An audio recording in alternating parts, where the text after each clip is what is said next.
until they're ready to begin something.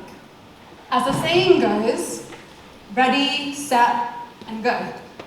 But what happens if you skip the first two? You skip being ready, you skip being set, and you just go. 5 years ago, I started a little experiment called Bombay Pizza. It's a South Asian fusion pizza business that I literally started on a random Tuesday one day. It's been 5 years, and now that business is a 7-figure business with 10 locations.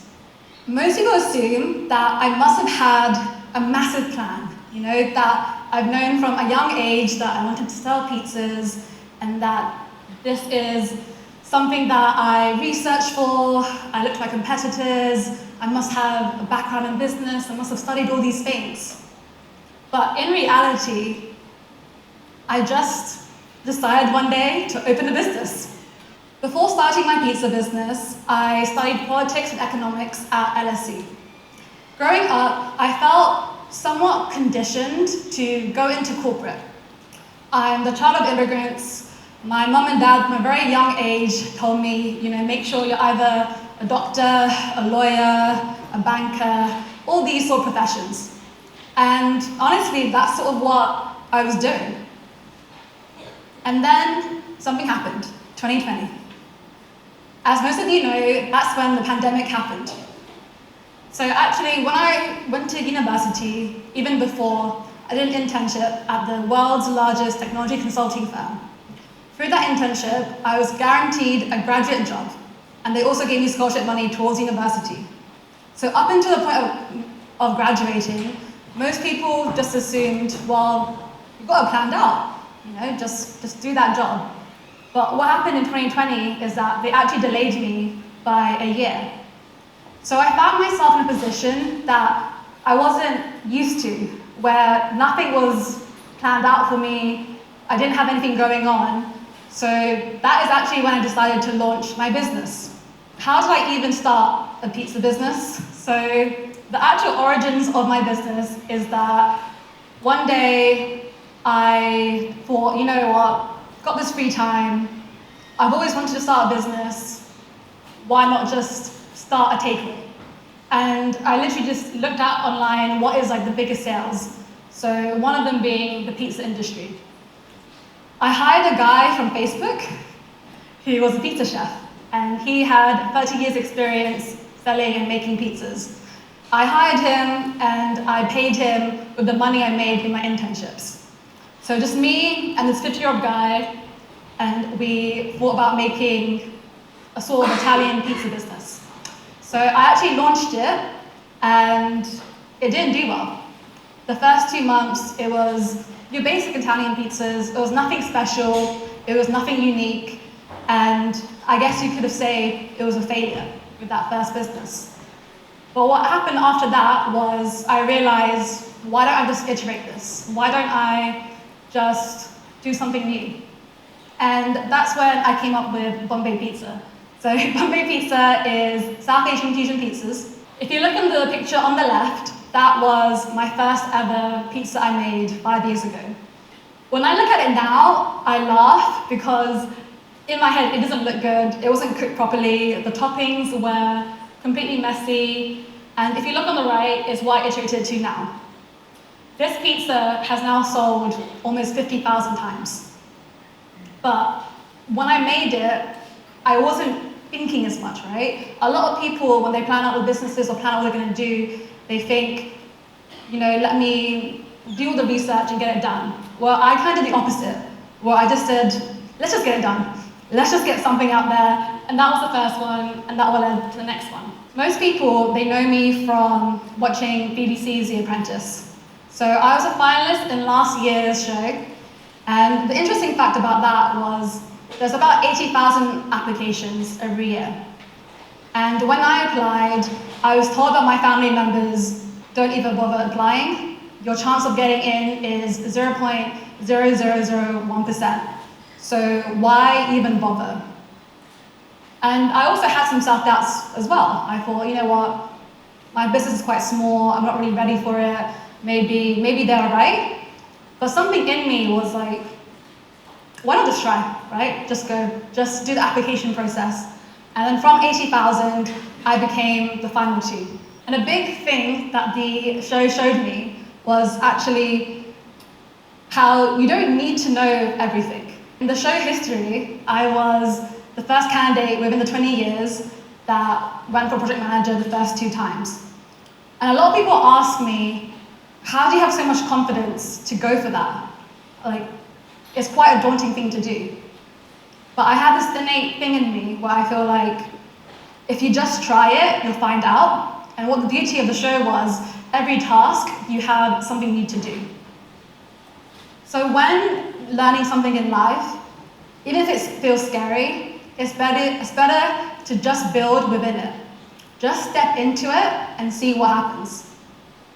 Another thing about leadership is a lot of people also ask me, so how do you get confident to become a leader in something? And it's actually quite a funny story. In terms of leadership, majority of what I've learned was from playing sports. So I used to play a sport at university called kabaddi. For those who don't know it, it's an indoor contact sport. There's 2 teams and then you're racing to go to each other's side and tag each other. That's the basic gist of it. But in first year, I was a complete fresher. I never heard of the sport, I just enjoyed playing it. And I remember the end of my first year, my captain came up to me and said, Anisa, I want you to be captain next year. And I remember my heart racing and being so scared and terrified of the idea that I would become captain. I told her, I'm not ready, I shouldn't do this, like I'm not the best player, I've been playing for less than a year, why would I become captain? But she saw something that I didn't see in myself. And what happened was, the next year I became captain, I got better, and I led my team to nationals. And I think sports will teach you so much about leadership in a very short amount of time. Especially playing any sort of games that involves tactics, leading the team, your team is losing. All these skills are soft skills that I learned from sport that I've now taken to my real life. And after becoming captain, I actually got into the national England team. So I played for England as well to play the kabaddi. But none of that would have happened if my captain in first year didn't believe in me. Another thing that I've done that I didn't think I was ready for was I had a dream for many years during university and even before that I wanted to live abroad. I thought, it'd be really good sort of character development if I tried it for a bit, right?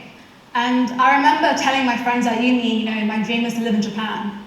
And after I told them that, they were like, yeah, do it. And I was like, nah, I made all these excuses. I said, I don't speak the language, I know nothing about it, and I made all these reasons why I couldn't do it. And then my friend said, why don't you just learn Japanese? And I remember thinking, it's not that easy, you can't just learn a language, especially Japanese that has 3 different alphabets. But she was like, no, it is easy, just learn it. And I think that was a big wake-up call to me, because in our heads, things feel much bigger than they actually are. And once you actually do the action, you can learn much quicker. So after doing that, I actually applied for a job in Japan, and I went there, and I learned Japanese, which, again, sounds amazing afterwards, but I didn't think I was ready to do that. I didn't think that I could even possibly do that. But by stepping into it and putting myself in that environment, I sort of forced myself to do it. And that's a big thing that helps. I guess the main point I'm trying to make with all these statements is that confidence comes from doing. There's research that shows, essentially, by psychologist Robert Van Dura, he did a concept of self-efficacy. And essentially what his research was all about was that by mastering something difficult, you gain that confidence to do it again. And I feel like that's the biggest sort of takeaway from this is all these things might sound amazing at the end, but because I did something before that was difficult, that's where I got that confidence from. So confidence doesn't come from planning or waiting. It comes from the action and from actually doing it. It's similar to what psychologist in Stanford said, Carol Dweck. She spoke about the growth mindset. So essentially what her research was about was that some people believe that they're stuck, that you have a talent and you're good at some things and you're not good at other things. Whereas other people think you can, with hard work and determination, you can learn pretty much anything. And studies show that these people tend to do better in life, and they also tend to achieve all the goals that they want to achieve. And I think that's a really important part, no matter where you are in life, is to continue having that growth mindset. So what are the 3 main takeaways that I want to take from the speech? 1, treat your ideas like experiments. I think a lot of times people think that ideas are too big, they spend a lot of time planning, they spend a lot of time in that ready stage.